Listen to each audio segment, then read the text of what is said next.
안녕하세요. 저는 얼마 전 어이없는 일을 겪은 30대 여성 이수연이라고 합니다. 결혼 기간은 5년이 채 되지도 않는데 그 사이에 겪은 일이 너무 많아서 어디서부터 말해야 할지 모르겠어요. 그냥 한 줄로 요약하면 시누이한테 당할 뻔했다가 제가 뒤집어 놓은 이야기입니다. 지금 이 글을 쓰고 있는 이유는 아직도 분이 안 풀려서가 아니라 저처럼 가족이란 이름 뒤에 숨은 사람한테 당하고 있는 분들이 혹시라도 계실까봐 그래요. 제 이야기 한번 들어보시겠어요? 저는 정말 평범한 가정에서 자란 평범한 소시민이에요. 진짜 이런 사연 채널을 보낼 사연도 없을 정도로 무난한 인생을 살아왔죠. 얼마 전에 있었던 그 일을 제외하면 말이죠. 이 모든 사건의 시작은 남편과의 만남이라고 생각합니다. 제가 남편과 결혼하지 않았다면 이런 못 볼 거를 보지도 않았을 텐데, 저와 남편은 소개로 만났는데 첫 만남에서부터 호감이 확 왔어요. 저보다 3살 많은 사람이었는데 말투가 부드럽고 인상이 좋았거든요.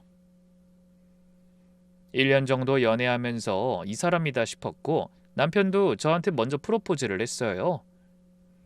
저는 진심으로 행복했어요. 그런 제 행복에 제일 처음 재를 뿌린 것은 시부모님도 아닌 시누이였습니다. 시댁을 처음으로 방문한 날 시어머니와 시아버지는 저를 무척 좋게 봐주셨어요. 솔직히 두 분 모두 인자하고 부드러운 성품이시라 시댁 걱정은 안 해도 된다고 생각했었죠. 그런데 식사가 끝난 자리에 나타난 시누이 때문에 그 화기애애하던 분위기는 완전히 차갑게 얼어붙고 말았습니다. 시누이는 남편보다 4살 어렸는데 인사를 건네는데 눈도 잘 안 마주치고 저와 함께하는 내내 차가운 태도로 일관했어요. 오빠가 소개로 만난 여자랑 결혼까지 한다고? 오빠는 본인을 좀 소중히 여길 필요가 있어. 어떤 사람인지는 알고 만나는 거야? 이상한 사람이면 어쩌려고? 순간 깜짝 놀랐습니다. 무척이나 공격적인 말투였고 무엇보다 그 눈빛이 너무 쎄하게 차가웠거든요. 전 그저 웃고만 있었습니다. 웃는 얼굴에 침 못 뱉는다는 말처럼 웃으면 그나마 중간은 하니까요. 야, 너 새언니 될 사람한테 그게 무슨 소리야? 자기야, 미안해. 얘가 이런 애가 아닌데 왜 이러나 모르겠네. 괜찮아요. 제가 마음에 안 들 수도 있죠. 그리고 오빠 뺏긴 것 같은 기분일 수도 있으니까 같이 지내다 보면 괜찮아질 거예요. 그렇게 말하긴 했지만 솔직히 어이가 없었어요. 게다가 대놓고 이렇게 말하는데 제가 뭐라고 해야 할지 모르겠더라고요. 그런데 시어머니는 옆에서 웃으면서 넘기셨어요. 아이, 지은이가 원래 오빠한테 애착이 강해서 그래. 네가 이해해줘. 시아버지도 껄껄 웃으시면서 우리 지은이가 오빠 뺏기기 싫은 거지 라고 하셨어요. 다들 대수롭지 않게 넘기는 분위기였어요. 저는 화가 나고 어이가 없었지만 좋은 일로 찾아온 시댁집에서 이런 일로 분위기 깨고 싶지 않았기에 간신히 화를 가라앉혔습니다. 그리고 그냥 시누이가 오빠를 빼앗기는 기분이 드나보다 하고 이해하려고 노력했어요. 근데 식사가 끝나고 설거지를 도우려고 부엌에 갔는데 시누이가 먼저 와 있더군요. 시어머니가 잠시 화장실에 간 사이 둘만 있게 되니까 시누이가 저를 위아래로 훑어보면서 말했어요. 솔직히 난 새언니 마음에 안 들어요. 그러니까 처신 잘하세요. 오빠는 여자들한테 인기 많았거든요. 솔직히 왜 새언니 같은 사람 골랐나 싶긴 한데. 아가씨 걱정 마세요. 오빠한테 잘할 거예요. 솔직히 제가 왜 저런 소리를 들어야 하나 싶더군요. 정말 끝모를 저에 대한 적대감에 당황스러울 뿐이었죠. 그때 시누이가 그러더군요. 말로는 누가 못해요. 그리고 새언니가 오빠 가족이 됐다곤 하지만 그쪽하고는 몇 년 안 된 사이고 저희 가족들은 30년 넘은 사이인 거 알죠? 그러니까 어떤 경우에도 가족보다 더 앞서려고 하지 마세요. 오빤 새언니 남편이기 전에 우리 오빠고 엄마 아빠의 아들이니까. 시누이의 말을 들으니 애써 가라앉혔던 분노가 다시 슬금슬금 기어오르는 기분이었습니다. 게다가 신우이의 표정이 더 화가 났거든요. 눈은 웃지 않는데 완전히 비웃고 있는 표정이었죠. 게다가 싸늘한 적대감까지.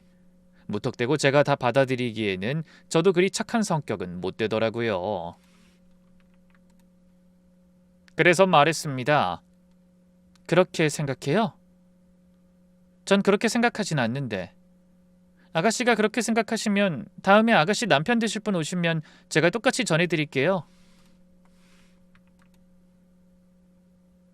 아가씨는 가족을 더 소중하게 여기니까 남편 됐다고 가족보다 앞서지 말라고 말이죠. 신우이에게 남자친구가 있는지 없는진 몰랐지만 일단 그렇게 말했습니다. 지가 한 말 돌려주겠다는 제 말에 신우이가 어이없는 표정을 짓는 게 보였습니다. 하지만 제게 뭐라 대꾸할 순 없었겠죠? 아니라고 하면 제게 한 말도 아닌 게 되고 맞다고 하면 진짜 제가 신우이가 남자친구를 데려왔을 때 그 말을 하면 어쩌나 생각한 모양이었어요. 저를 쏘아보던 신우이는 시어머니가 화장실에 갔다가 돌아오는 걸 보자마자 저를 내버려두고 부엌에서 나가버렸습니다. 이기지도 못할 거 말도 안 되는 말로 저를 찍어 누르려는 걸 보니 가소롭더라고요. 그렇게 신우와는 최악의 만남을, 시부모님들과는 좋은 만남을 가진 후 돌아오는 차 안에서 남편이 이상한 말을 하더군요. 지은이가 그러는데 널 어디서 본 것 같대? 어디서? 난 전혀 기억이 없는데? 저는 의아했습니다. 신우의 얼굴은 제 기억에 없는 얼굴이었거든요. 같은 대학교 나온 것 같다는데 동아리에서 봤나 보지. 저는 정말 솔직히 기억이 안 났어요. 신우의 이름도 처음 들었고 얼굴도 낯설었거든요. 그때는 그냥 스쳐 지나갔는데 지금 생각하면 그게 모든 일의 시작이었어요. 신우이는 처음부터 저를 알고 있었던 거였습니다. 그리고 처음부터 저를 싫어하고 있었던 거였어요. 결혼 준비가 시작되면서 신우이의 간섭은 본격적으로 시작됐어요. 저와 남편이 예식장을 고르다가 고민하면서 시댁에서 말한 적이 있었거든요. 솔직히 결혼에 돈이 많이 드니까 예식장에 큰 돈을 쓰고 싶지 않아서 가격이 좀 저렴한 곳을 고르고 있었거든요. 그때 잠깐 저와 신우이 둘만 남아있을 때 신우이가 저와 남편이 고른 예식장을 보더니 혼잣말하듯 그러더라고요. 여기 진짜 별로네. 내 친구는 강남에서 했는데 보는 눈이 없는 거야? 아니면 사람이 싸구려인 거야? 그 말 듣고 저도 화가 났죠. 그래도 웃으면서 말해줬어요. 그쵸? 아가씨는 돈 많이 벌어서 비슷하게 돈 많은 남자 만나서 결혼하세요. 그럼 강남 비싼 예식장에서 결혼할 수 있을 거예요. 그 말을 듣던 신우가 쌍심지를 켜고 저를 쳐다보더군요. 그러고는 시어머니와 시아버지에게 이르는 거예요. 아, 엄마, 새언니가 오빠가 돈 많이 못 벌어서 이런 싸구려 예식장 간다고 나한테 뭐라고 했어. 시부모님이 절 쳐다보길래 제가 말씀드렸죠. 아가씨가 왜 이렇게 싸구려 같은 예식장에 가냐고 해서 아가씨가 돈 많이 벌어서 좋은 곳 가면 되겠다고 말한 것뿐인데요. 어머님도 아시다시피 저는 허례허식은 피하고 싶어서요. 돈 낭비도 아니고. 시어머니에겐 씨알도 안 먹혔죠. 사실 집을 제가 해오는 상황이었거든요. 부모님이 돌아가시면서 남긴 아파트가 제 소유가 돼서 결혼하고 거기서 같이 살기로 되어 있었거든요. 그래서 시부모님이 무척 좋아하셨거든요. 그런 제가 남편과 제가 힘들게 번 돈을 허례허식에 쓰고 싶지 않으니 예식엔 돈 많이 안 드리겠다고 이미 시어머니에게 못 박았다는 걸 시누이는 몰랐던 모양이에요.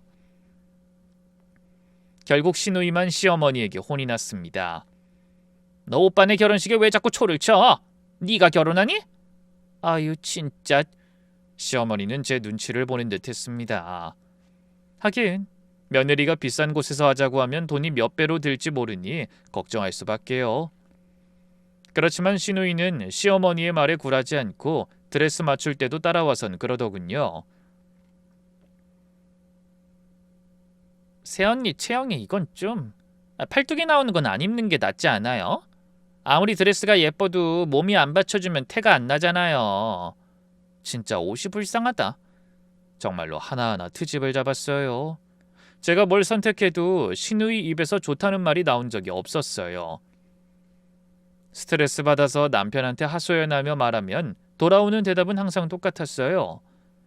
지은이가 원래 좀 까탈스러워. 너무 신경 쓰지 마. 까탈스러운 게 아니라 매번 나한테만 그러잖아. 넌 여자친구가 몸매가 안 좋아서 옷이 불쌍하다는 이야기 들으면 기분 좋을 것 같아? 가족이라서 감싸주고 싶은 건 알겠는데 나한테 그러는 거 당신이라도 막아줘야 할 거 아니야. 이대로 매번 나 혼자 상처받잖아. 에이, 네가 예민한 거야.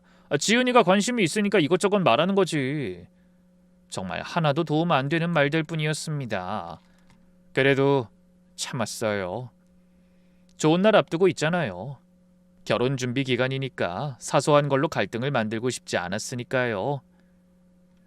근데 결혼식 3일 전 신우이한테서 연락이 왔어요.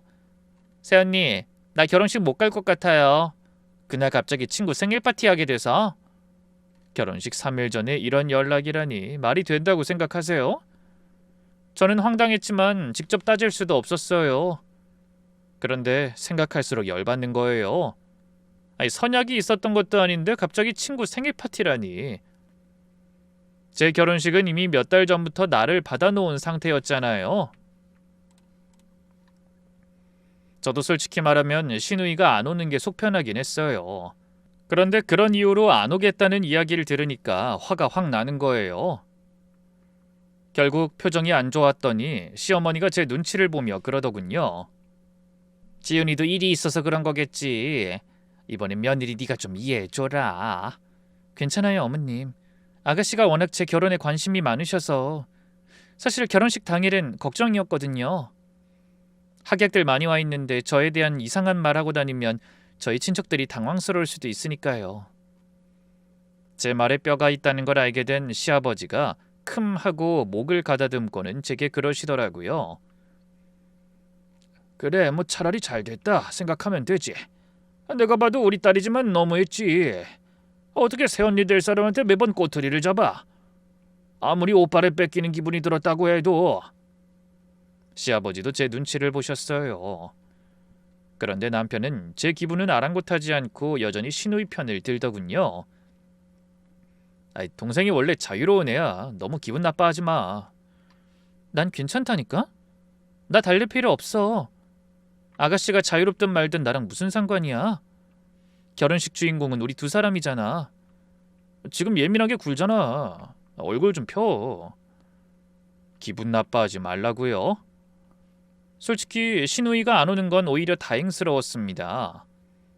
그래서 저도 그렇게 기분 나쁜 티 한 번 내고 그 뒤에는 그에 대한 말은 하지 않았어요. 그렇게 결혼식 당일 하객 300명이 넘게 오셨는데 신랑 쪽 가족석에 신우이 자리만 텅 비어 있었어요. 저희 친정 하객분들이 수근거리시는 게 들렸어요. 친정 어머니가 저한테 조용히 물으셨어요. 세연아, 너희 신우이는 왜 안 왔니? 친구 생일 파티 갔다고 말할 수 없어서 둘러댔습니다. 바쁜 일이 있대요, 엄마. 자기 오빠 결혼식보다 중요한 일이 뭐가 있어. 아휴. 저는 웃으면서 대답했지만 속으론 창피해서 죽을 것 같았어요. 하객분들 사이에서 신랑 동생은 왜 안 왔대? 무슨 문제라도 있나? 라는 속닥거림이 들릴 때마다 얼굴이 화끈거렸어요. 결혼식이 끝나고 혹시나 해서 신우이 SNS를 봤는데 결혼식 시간에 맞춰 올린 게 있더라고요. 고급 브런치 카페에서 친구들이랑 찍은 사진이었어요. 웃는 얼굴로 샴페인 잔을 들고 있었어요. 그리고 그 밑에 이런 글이 달려 있었어요. 초대받았다고 다 가야 하는 건 아니지. 손이 떨렸어요. 이건 단순한 불참이 아니었어요. 저한테 보내는 메시지였던 거예요. 너를 인정하지 않는다는, 대놓고 무시하겠다는 선전포고요. 그날 밤 남편한테 SNS 글을 보여줬어요. 이거 봐. 아가씨가 쓴 이 글 좀 보라고. 이게 뭐야? 남편 반응이 뭐였는지 아세요? 왜 이렇게 예민 반응이야? 너한테 욕한 것도 아닌데. 여기 뭐라고 적혀있는지 안 보여? 초대받았다고 다 가야 하는 건 아니지래. 딱 봐도 우리 결혼식 저격한 거잖아. 자기는 이 결혼 반대한다는 거 사람들한테 다 보여준 거라고. 날짜랑 시간도 굳이 우리 결혼식 시간에 올린 거 보면 그런 의도가 분명하잖아. 네가 너무 확대 해석하는 거야. 그냥 생각난 김에 쓴 거겠지. 그 순간 깨달았어요. 이 남자는 절대 제 편이 아니구나. 적어도 신우이에 관해서는요. 제가 뭘 보여줘도 뭘 말해도 이 남자의 대답은 항상 지은이가 그런 애가 아니야 일 거였어요. 하지만 그때까지만 해도 전 참으면 나아지겠지 하는 바보 같은 희망을 버리지 못했어요. 결혼 후에도 신우이의 간섭은 멈추지 않았어요. 오히려 더 심해졌죠. 신우이는 남편한테 수시로 전화해서 돈까지 빌렸어요. 처음엔 50만 원, 다음엔 100만 원, 또 300만 원. 사업 초기라 자금이 필요하다면서요. 남편은 저한테 상의도 없이 보내줬더군요. 제가 이걸 알게 된 건 통장 정리를 하던 도중이었어요.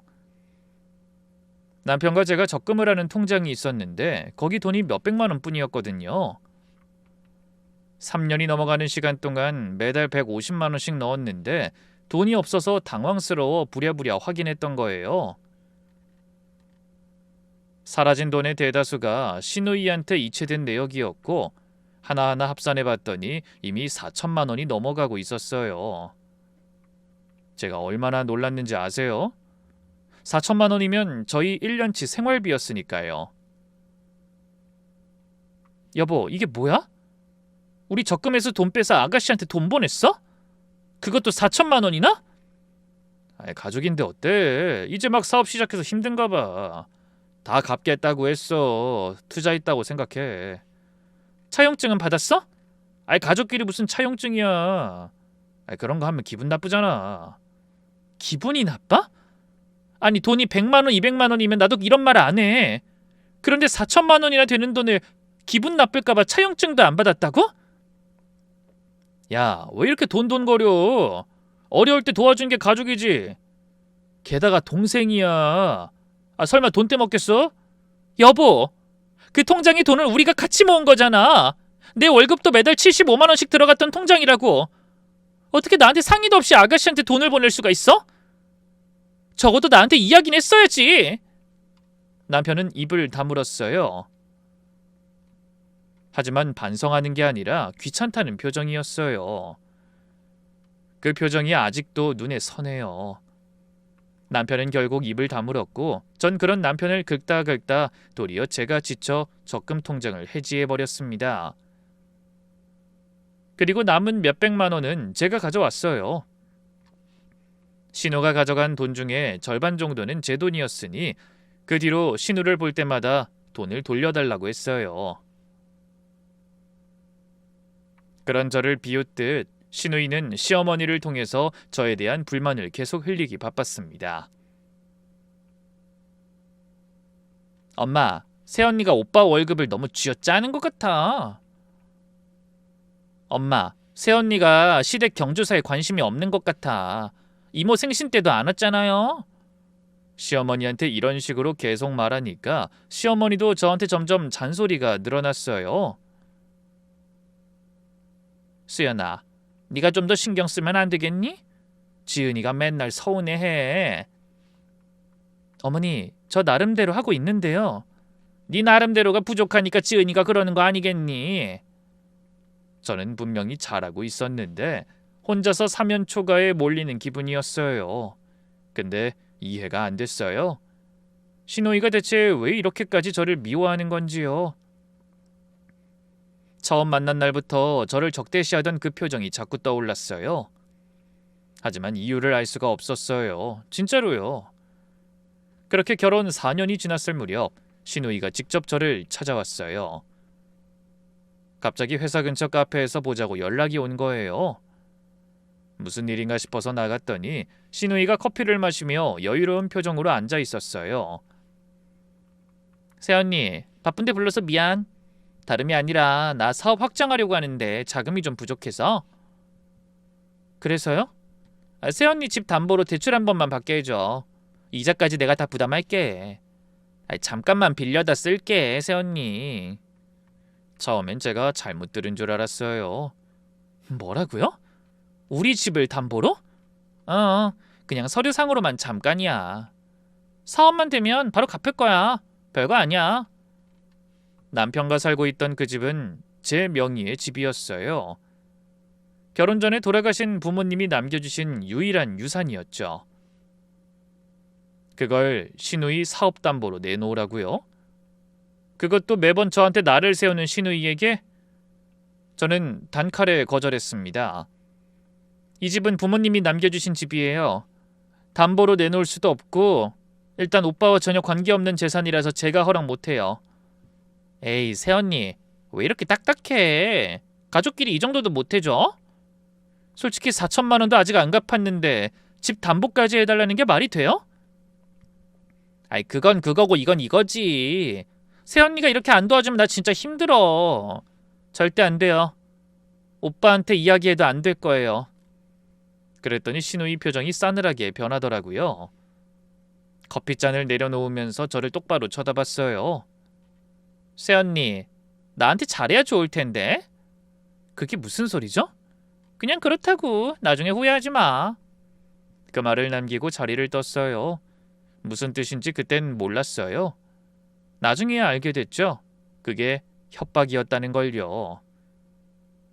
그 다음날 시어머니한테서 전화가 왔거든요. 수연아, 그 지연이 사업만 잘 되면 우리 식구 다 좋은 거잖아. 집 담보 정도는 해줘야지. 저는 작게 한숨을 쉬며 시어머니에게 조곤조곤 말했습니다. 어머니, 그 집은 제 돌아가신 부모님 유산이에요. 부모님이 남겨주신 유일한 거예요. 담보로 내놓을 순 없어요. 에이, 담보가 뭐 큰일이라고. 갚으면 되는 거지. 가족끼리 그 정도도 못 해주면 어쩌니? 어머니, 4천만 원도 안 갚고 있는데 집 담보까지 하면 전 어떻게 돼요? 그건 지은이가 알아서 갚는다잖아. 넌 왜 그렇게 의심이 많아? 남편도 시누이 편이었어요. 시어머니의 전화가 끊기자마자 저를 닥달하더군요. 한 번만 도와주자. 갚겠다잖아. 여보, 4천만 원도 아직 안 갚았는데 집 담보까지 해달라는 게 말이 돼? 내 동생인데 내가 도와주겠다는데 네가 왜 막아? 도와주고 싶으면 당신이 도와줘. 왜 내 집으로 당신 동생 도와줘야 하는 건데? 부부잖아. 네 집 내 집이 어딨어? 당신 진짜 이렇게 이기적으로 굴 거야? 결혼 전에 내 부모님이 남겨주신 집이야. 부부 공동재산 아니야. 그리고 나한테 잘했어도 내가 대출해줄까 말까야. 이제까지 아가씨가 나한테 하는 거 옆에서 봤잖아. 매번 낚아내리고 은근히 욕하는데 내가 왜 도와줘야 해? 제 말에 결국 남편은 입을 다물었지만 눈빛이 불만이 가득했어요. 세 사람이 동시에 압박하니까 숨이 막혔어요. 하지만 이것만큼은 절대 양보할 수 없었어요. 부모님이 남겨주신 유일한 것이니까요. 저는 끝까지 거절했어요. 그런데 며칠 후부터 남편의 행동이 이상해졌습니다. 갑자기 저한테 싸늘해지기 시작한 거예요. 예전에는 퇴근하면 거실에서 같이 TV를 봤는데 방에 들어가 문을 닫아버리는 날이 늘었어요. 밥을 차려놔도 혼자 먹고 대화도 점점 줄었어요. 저한테 눈을 마주치지도 않고 같은 집에 사는데 남남처럼 지내는 날이 이어졌어요. 시누를 도와주지 않아서 저한테 서운해서 저러는 거다 싶었어요. 그런데 정말 뜬금없이 어느 날 갑자기 이런 말을 하더라고요. 너 요즘 누구 만나? 뭐? 무슨 소리야 갑자기? 회사에서 야근한다면서 늦게 들어오는 날 많잖아. 진짜 야근이야? 저는 어이가 없었어요. 저는 회계팀 과장이에요. 월말이면 야근이 일상인 건 남편도 결혼 전부터 알고 있었거든요. 근데 갑자기 의심을 하는 거예요. 그것도 바람을 피우냐는 식으로요. 나한테 왜 이래? 갑자기 무슨 의심이야? 그냥 물어본 거야. 당신이 의심스럽게 행동하니까. 야근하는 게 왜 의심이 돼? 결혼 전부터 알고 있었잖아. 월말에 바쁜 거. 아이, 그땐 그때고 요즘 좀 이상하다고. 뭐가 이상한데? 구체적으로 말해봐. 난 예전이나 지금이나 생활 패턴 똑같아. 다른 거 하나 없는데 무슨... 됐어. 내가 괜히 말했다. 구체적으로 말하라고 하면 못하면서 의심은 계속하는 거예요. 그때부터 남편은 제 핸드폰을 슬쩍 보려 하고 제가 누구한테 전화가 오면 누구야? 라고 물었어요. 화장실에 갈 때도 폰을 가져가면 뭘 숨기는 거야? 라고 했어요. 숨기긴 뭘 숨긴다고 그래. 당신 진짜 이상해. 당신도 화장실 갈 때 폰 들고 다니잖아. 아니, 그냥 요즘 왜 폰을 그렇게 붙잡고 다녀? 업무 메일 확인하는 거야. 회계팀이 얼마나 바쁜데. 알았어. 알았다고. 말로는 알았다고 하면서 눈빛은 계속 의심이었어요. 분위기가 점점 나빠졌어요. 그리고 남편은 더더욱 신우이 편을 들기 시작했어요. 지은이 말이 맞았어. 넌 이 집안에 관심이 없어. 지은이가 사업 때문에 힘들어하는데 식구가 도와줘야지. 넌 왜 그렇게 냉정해? 그리고 우리 엄마가 그러는데 네가 경조사 때 성의가 없대. 좀 신경 써. 매일같이 시누이 말을 전하면서 저를 몰아세웠어요. 시누이가 뭔가를 불어넣었다는 건 느낌으로 알 수 있었어요. 남편의 갑작스러운 의심, 점점 심해지는 시누이 편들기. 하지만 정확히 무슨 말을 했는지, 왜 남편이 저를 의심하는 건진 알 수가 없었어요. 그때 저는 그냥 속이 타들어가면서도 참고만 있었어요. 그러다가 결정적인 사건이 터졌어요. 어느 날 퇴근하고 집에 왔는데 우편함에 은행 우편물이 꽂혀 있었어요. 뜯어봤더니 담보대출 사전심사 안내서였어요. 제 집 주소, 제 이름이 적혀 있는데 제가 신청한 적이 없는 서류였어요. 온몸에 소름이 끼쳤어요. 남편한테 전화했어요. 여보, 이게 뭐야? 담보대출 사전심사 안내서가 우편으로 왔는데 이거 당신이 한 거야? 남편이 전화기 너머에서 잠깐 침묵했어요. 그 침묵이 답이었어요. 지은이가 급하대잖아. 알아만 본 거야. 그 짧은 침묵 속에 한숨이 작게 섞여 있는 걸 보니 남편은 이게 우편으로 올 줄 몰랐던 것 같더라고요. 저는 화가 나서 남편에게 소리쳤습니다. 알아만 봤다고? 내 이름으로 사전심사를 넣은 게 알아만 본 거야? 아니, 이거 거의 명의도용 아니야? 어차피 사전심사일 뿐이잖아. 실행한 것도 아닌데 왜 그래? 내 인감도장 어딨어? 확인해보니 남편이 제 인감도장을 서랍에서 몰래 가져가서 서류를 진행하려 했던 거예요. 제 집을 제 동의 없이 시누이 사업 담보로요. 퇴근하고 집에 들어서자마자 남편을 마주보고 말했어요. 지금 당장 인감도장 내놔. 수연아, 들어봐. 지은이가 진짜 급하다고 한 거야. 이번만 도와주면. 이번에만? 지난번에도 이번에만이었고 그 전에도 이번에만이었잖아. 그러면서 당신이 4천만 원이나 동생한테 갖다 바친 거고. 네가 안 해준다고 하니까 내가 어쩔 수 없잖아. 어쩔 수 없다고? 아내 동의도 없이 아내 재산을 가져다 쓰는 게 어쩔 수 없는 거야? 이건 범죄야. 뭐가 범죄야? 부부 사이에 충분히 그럴 수도 있지. 솔직히 당신은 보살펴야 할 가족도 없잖아. 우리 가족한테 신경 좀 더 써주는 게 그렇게 힘들어? 나한테 가족이 없어도 이 집은 우리 부모님이 살던 내 추억이 깃든 집이야. 이걸 당신 마음대로 한다는 자체가 문제라는 거 모르겠어? 게다가 내 동의도 없이 우리 부모님이 돌아가시면서 남겨주신 거라고. 당신이 마음대로 할 수 있는 게 아니야. 남편은 아무 말도 못했어요. 잘못한 걸 아는 게 아니라 더 이상 할 말이 없어서 입을 다문 거예요. 그 표정을 보면서 저는 확신했어요. 이 사람은 반성하는 게 아니라 걸린 게 짜증나는 거라는 걸요. 그리고 남편이 한마디 더 했어요. 이게 결정적이었어요. 넌 뭐가 그렇게 잘났어? 내가 모를 줄 알았어? 너도 떳떳하지만은 않잖아. 뒤에서 딴 남자 만나는 거 나도 다 알아. 그거 모르는 척 해주는 대신에 동생 대출이라도 해주라는 거야. 저는 그 말에 숨이 멎는 것 같았어요. 딴 남자? 무슨 딴 남자? 남편의 갑작스러운 의심에 핸드폰을 확인하려던 행동, 야근을 의심하던 것, 그 모든 것에 제가 딴 남자를 만나고 있다는 의심이 있다는 걸 알게 됐어요. 남자는 무슨 남자? 내 행동 다 뒤져봐. CCTV도 확인해보고. 난 떳떳해. 부끄러운 짓 한 적 없어. 남편은 제 말을 듣지도 않고 무시하더군요. 그 모습에 더 상처받고 분노했습니다. 남편이 옆에서 코를 골며 자는 소리를 들으면서 한 가지를 결심했어요. 더 이상 참지 않는다. 하지만 무너지지도 않는다. 이 상황이 무엇인지 제대로 파악한 다음에 남편과의 관계를 어떻게든 정리하겠다고 말이죠. 다음 날부터 저는 조용히 움직이기 시작했어요. 점심시간마다 법률사무소를 찾아갔어요.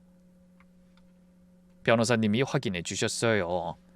이 집은 제 혼전 자산이고 제 단독 명의라서 배우자가 단독으로 담보 설정을 할 수 없다고요.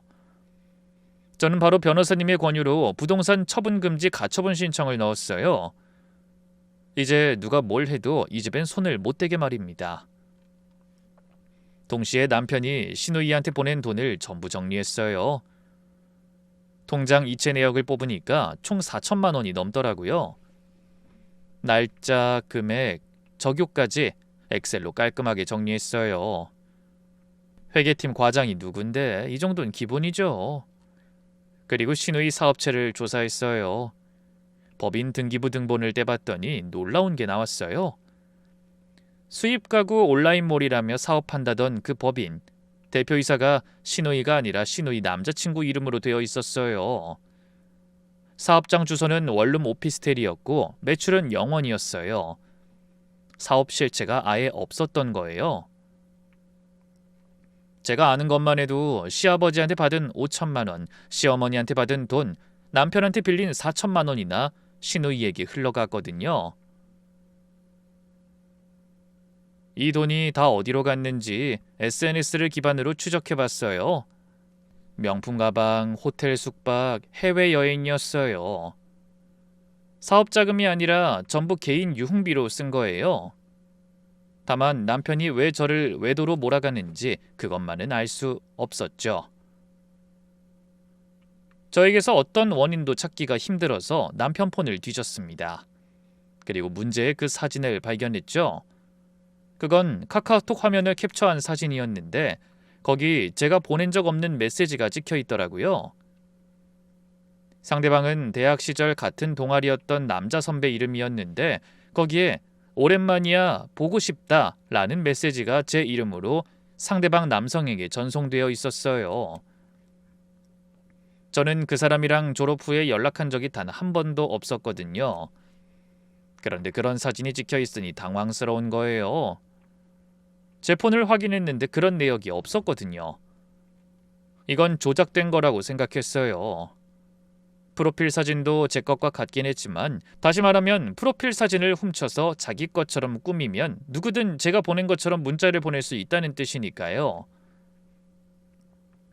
이 모든 걸 확인한 저는 이 또한 시누이의 짓이라고 의심했습니다. 제게 이런 억하심정을 가진 사람은 시누이밖에 없으니까요. 정말 너무 화가 났습니다. 이런 어이없는 캡처본 하나에 남편이 저를 외도를 한다고 생각하고 있다는 것 자체가 이미 남편에 대한 신뢰를 완전히 상실하게 만들었어요. 사실 이 모든 걸 확인하고 마음을 똑바로 세웠습니다. 이혼으로 남편도 이 집안과도 영영 이별하자 그렇게 생각했어요. 대신 시누이에게는 이대로 당한 게 열받아서 이때까지 당한 걸 다 되돌려줄 생각이었어요. 그래서 시누이에게 연락했죠. 아가씨, 저도 다시 생각해봤어요. 가족인데 내가 도와줄게요. 시누이는 전화기 너머로 신이 난 목소리였어요. 에이, 새언니 진작에 그러지. 역시 새언니가 최고야. 아, 근데 진짜 돼? 진짜? 대신 차용증은 써야 해요. 상환 일정 제대로 적힌 차용증. 그거 있으면 바로 해줄게요. 마지막으로 저는 기회를 줬습니다. 차용증을 쓰겠다고 했으면 한 번만은 어떻게든 도와주기로 마음속으로 생각하고 있었거든요. 어떻게든 갚을 생각이 있다는 거니까요. 차용증은 무슨, 가족끼리 그냥 빌려줘야지. 언니 정말 이기적이다. 오빠 생각해서라도 나한테 잘해야 하는 거 아니야? 꼭 끝까지 차용증 운운하면서 사람을 이렇게 기분 나쁘게 만들어야겠어? 내가 갚겠다잖아. 내가 약속하겠다는데 무슨 차용증이야? 결국 그녀는 차용증을 쓰지 않겠다고 우겼습니다. 차라리 잘 되었다 싶었어요. 이대로 다 끝내자 싶었거든요. 그래요? 알았어요. 대출 실행되는 날 연락 줄게요. 새언니 진짜 사랑해. 역시 우리 가족이야. 갚는 건 어떻게든 갚아줄 테니까 걱정 말라고. 속이 뒤틀렸지만 참았습니다. 저는 신우이의 기대감을 최고조로 끌어올리고 곧 나올 돈을 대신에 가지고 있는 돈을 쓰게 하려고 실제로 대출 상담을 했습니다. 그리고 일정을 신우에게 공유했죠. 그리고 가짜 대출 예정일을 신우에게 알려줬어요. 그리고 그 대출 예정일이 되자 신우에게 연락했습니다. 오늘이구나? 새언니, 여기 계좌번호. 대출금 나오면 바로 여기로 넣어줘. 감사.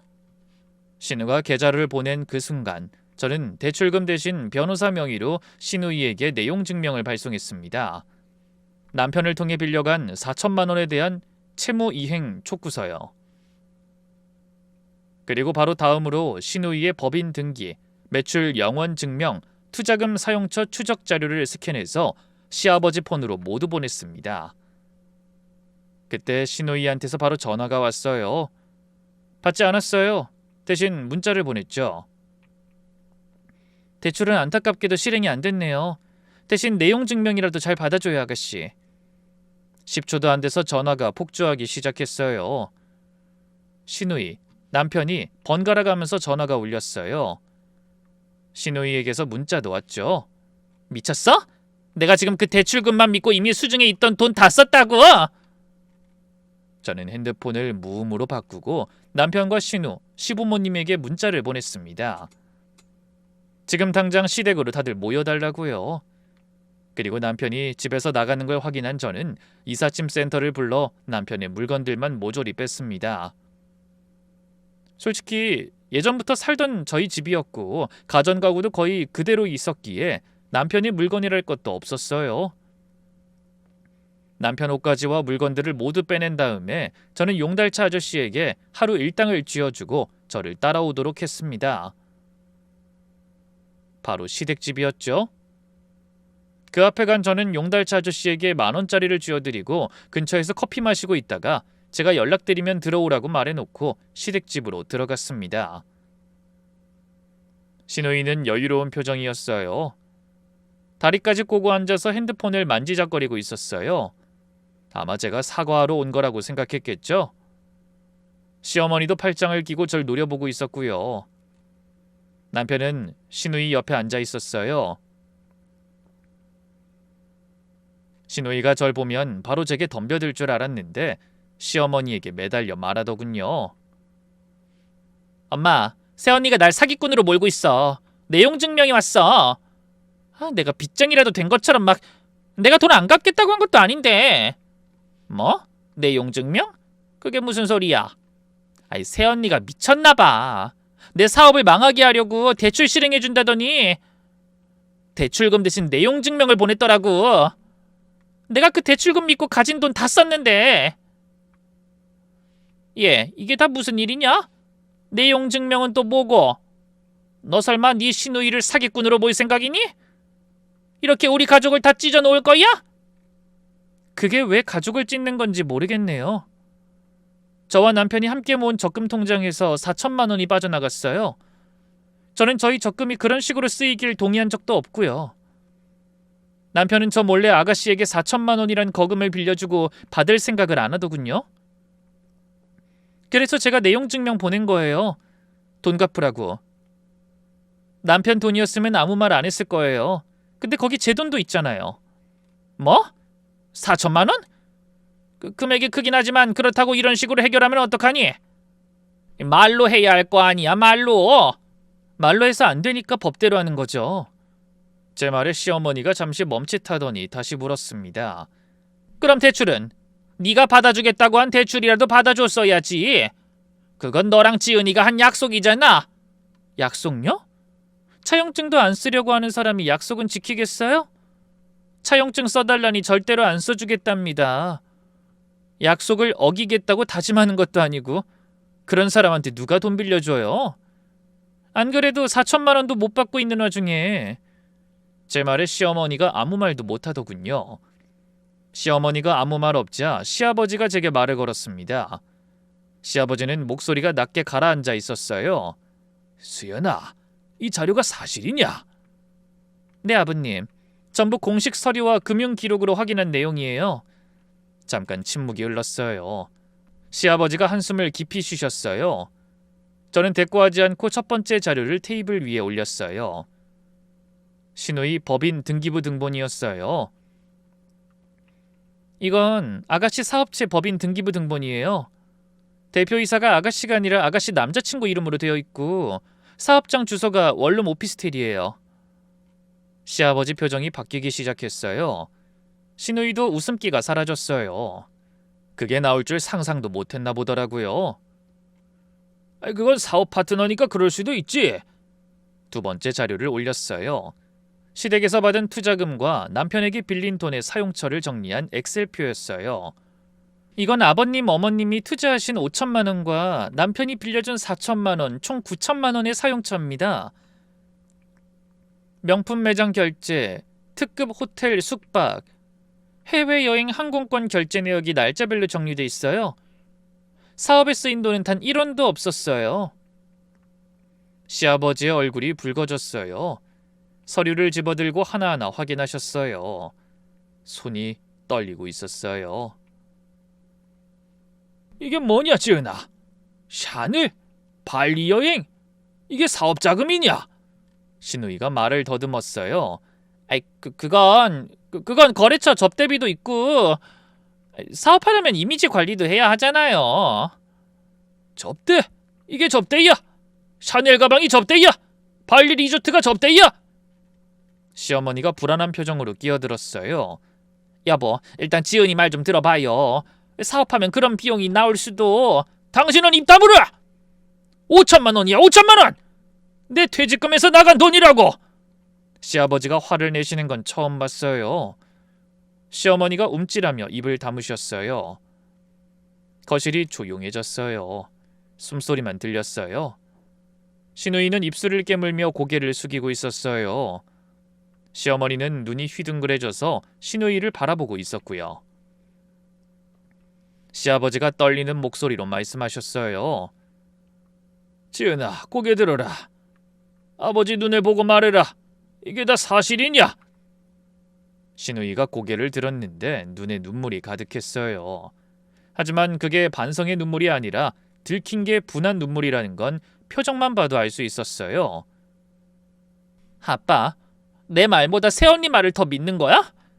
적반하장이었지만 이미 생떼 같은 퇴직금을 날린 시아버지 귀에는 들어오지 않았어요. 사업이 안 된 게 아니라 사업을 안 한 거잖아.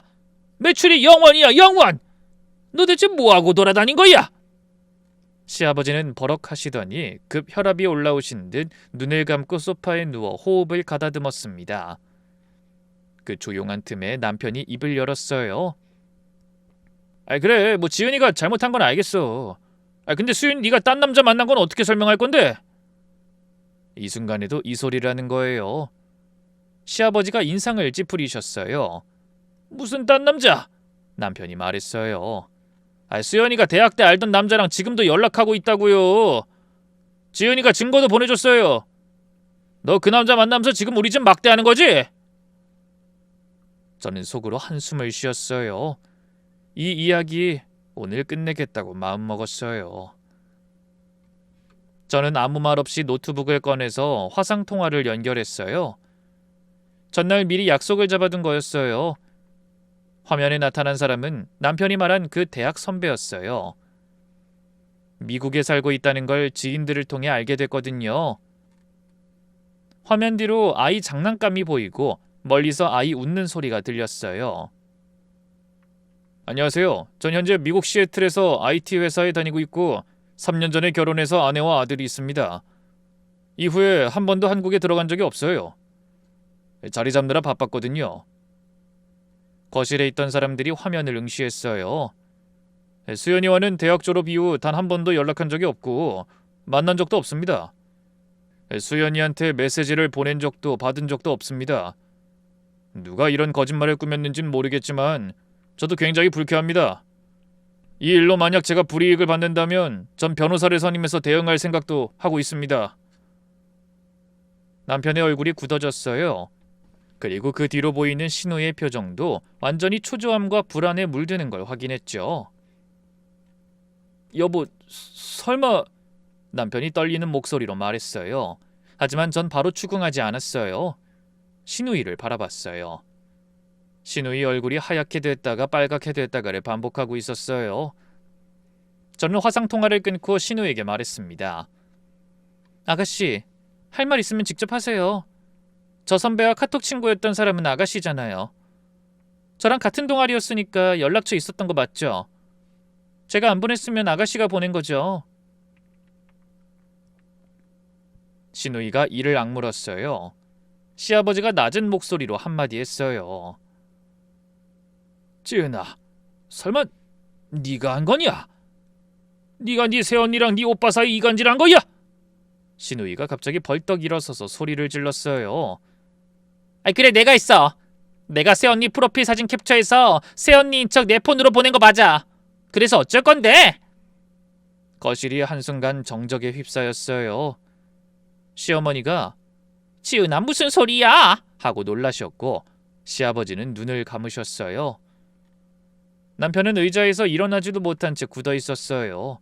입이 반쯤 벌어져 있었어요. 그 순간 남편이 변명하듯 빠르게 말을 쏟아내기 시작했어요. 얼굴이 새하얗게 된 채로 마치 자기가 한 일을 정당화하려는 것처럼요. 여보, 나도 확인을 안 한 건 아니야. 지은이가 울면서 나한테 찾아왔을 때 지은이가 직접 봤다고. 그러면서 네 카톡 화면 캡처해서 보여줬어. 오랜만이야, 보고 싶다, 이 메시지를.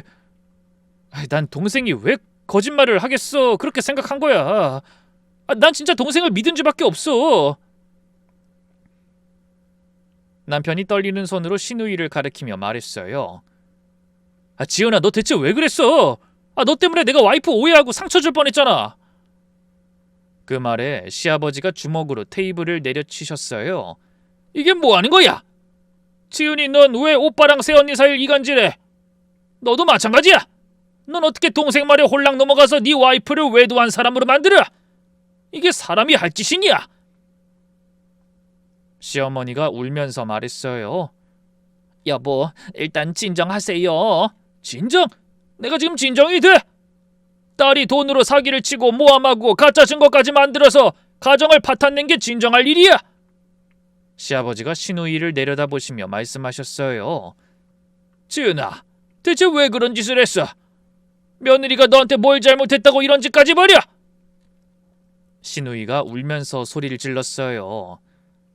저 여자가 다 잘못한 거라고. 내 걸 다 가져갔으면 나도 저 여자한테서 다 가져오고 싶었어. 아무것도 뺏기고 싶지도 않았고. 대학교 때 내가 좋아하던 오빠도 새언니 좋아한다고 했고 오빠마저 뺏어가고. 나도 더 이상 뺏기는 사람이 아니라 뺏는 사람이 되고 싶었던 것뿐이야. 뭔 소리인가 싶었죠. 그런데 신우가 이야기하더군요. 대학 시절 신우이가 같은 동아리 선배 한 명을 짝사랑했대요. 1년 넘게 좋아하면서 용기를 내서 고백했는데 신우이가 짝사랑했던 남자가 저를 좋아하고 있었다는 거예요. 근데 저는 그 사실을 전혀 몰랐어요. 정말로요. 그 선배가 저한테 고백한 적도 없고 저한테 마음이 있다는 티를 낸 적도 없었거든요. 그 선배는 혼자 짝사랑을 접고 저와 그냥 친구로 지냈고 졸업 후에 미국으로 이민 간 거예요. 그게 화상통화에 나온 바로 그 사람이었고요. 자기가 좋아하는 남자가 저를 좋아한다는 이유 하나로 10년 넘게 저를 미워했던 거예요. 저는 어이가 없었습니다. 그런 어이없는 이유로 결혼 기간 내내 신우에게 괴롭힘 당하고 남편과 이렇게 이혼까지 생각하게 될 줄 상상도 못했으니까요. 솔직히 결혼식에 불참해서 저를 열받게 만들던 신우가 제 집까지 노리려다 결국 저렇게 실패하고 모든 게 들통나게 된 걸 보고 속이 시원하긴커녕 더 열불이 났습니다. 남편이 저런 신우의 뒷공작에 넘어가 저를 외도녀로 만들었잖아요. 시아버지가 자리에서 일어나셨어요. 신우이를 내려다보시며 말씀하셨어요. 지은아, 너 남의 인생을 이렇게까지 망가뜨리려 한 거냐? 10년 전에 남자한테 차인 게 서러워서 네 새언니를 이 지경으로 만들었어? 아빠, 네가 사기까지 쳤다는 걸 아버지가 어떻게 받아들여야겠냐? 그리고 너 사업하라고 빌려준 5천만 원이 어디서 난 돈인 줄 알아? 내 퇴직금이야. 30년을 일해서 모은 돈이라고. 시아버지 목소리가 점점 높아지셨어요. 그 돈으로 네가 명품을 사고 여행을 가고 호텔에서 놀았다고? 아버지 등골을 빼서? 아빠, 그건 나중에 갚으려고. 갚아? 매출이 0원인 회사로 어떻게 갚아? 사업을 한 적이 있어야 갚지. 시어머니가 울면서 말했어요. 지은아, 진짜 이게 다 사실이야? 엄마한테만이라도 솔직하게 말해. 엄마, 나도 어쩔 수 없었어. 시아버지가 시어머니를 돌아보셨어요. 당신 아직도 이해 감쌀 거야? 며느리 모함해서 아들네 가정을 망쳐놓고 새언니 돈까지 매출도 없는 회사에 들이부어 홀라당 까먹으려고 했지. 게다가 부모 돈까지 사기친 딸을 아직도 감쌀 거야? 여보, 그래도 우리 딸인데. 딸이면 다냐? 당신이 매번 그렇게 감싸니까 얘가 이 지경이 된 거야. 어렸을 때부터 뭘 해도 감싸고 넘어가고 잘못해도 혼내지 않고, 그러니까 남의 가정을 바탕내는데도 죄책감이 없는 거야. 시어머니가 더 이상 말을 잇지 못하고 고개를 숙이셨어요. 시아버지가 신우이를 향해 마지막으로 말씀하셨어요. 넌 오늘부로 내 딸 아니다. 이 집에 다신 발을 들이지 마라.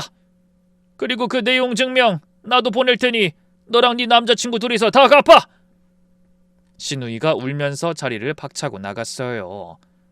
현관문이 쾅 닫히는 소리가 집안을 울렸어요. 남편은 고개를 숙인 채 아무 말도 못했어요. 그런 남편에게 제가 서류를 한 장 내밀었습니다. 이게 뭐야? 남편이 그걸 받아들고는 놀란 얼굴로 저를 쳐다봤습니다. 이혼 서류야. 이혼하자. 나 오늘 여기 오면서 준비 싹 다 하고 왔어. 여보, 이게 무슨 소리야? 이혼이라니.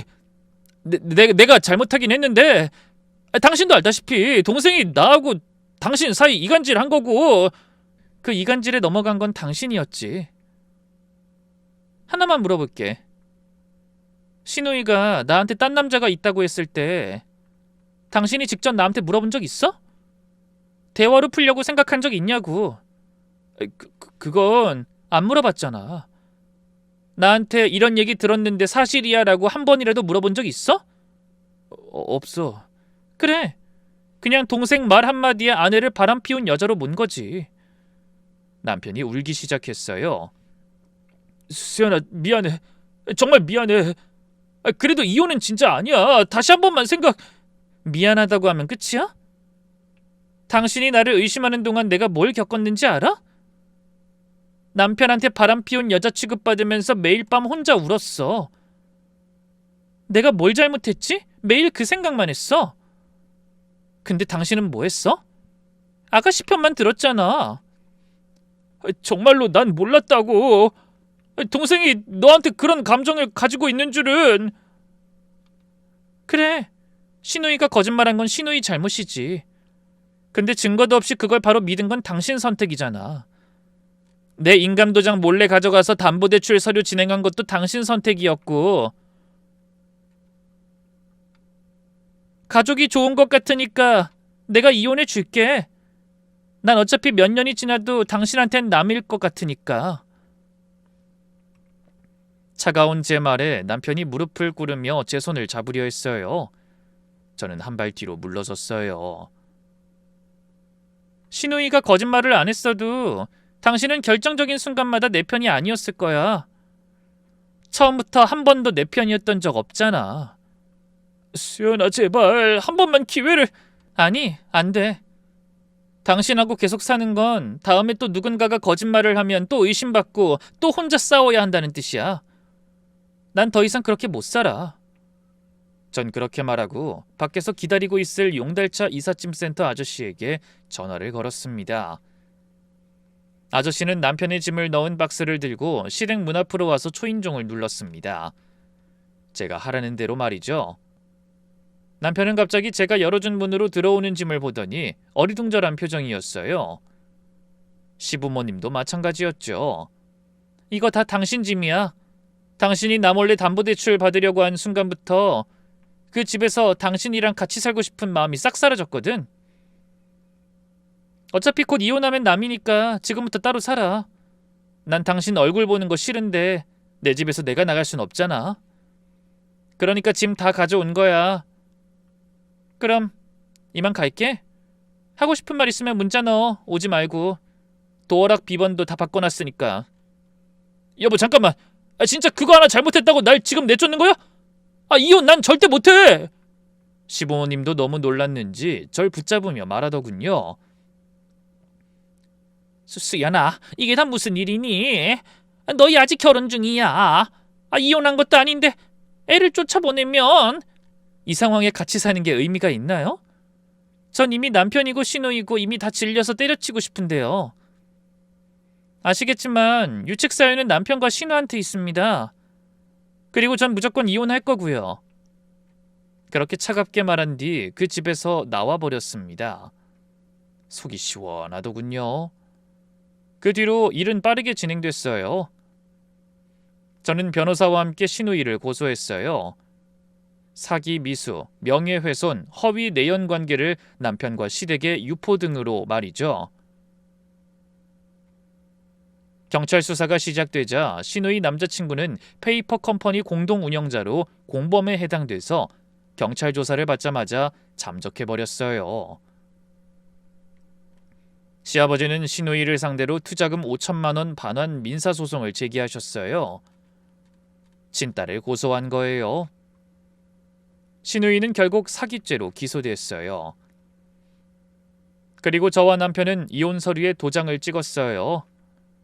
집은 혼전 재산으로 제가 온전히 지켰고 신우이에게 빌려준 4천만 원은 남편 목 재산 분할해서 전액 공제했어요. 한마디로 남편은 받은 게 없다는 거죠. 신우이는 사기죄로 집행유예 2년을 선고받았어요. 전과자가 됐어요. 취업이 막혔어요. 이력서를 넣는 곳마다 전과 기록이 걸려서 면접 한 번 못 보고 있대요. 잠적했던 남자친구는 결국 연락이 끊겼고 신우이는 혼자 반지하 원룸에서 살고 있다고 들었어요.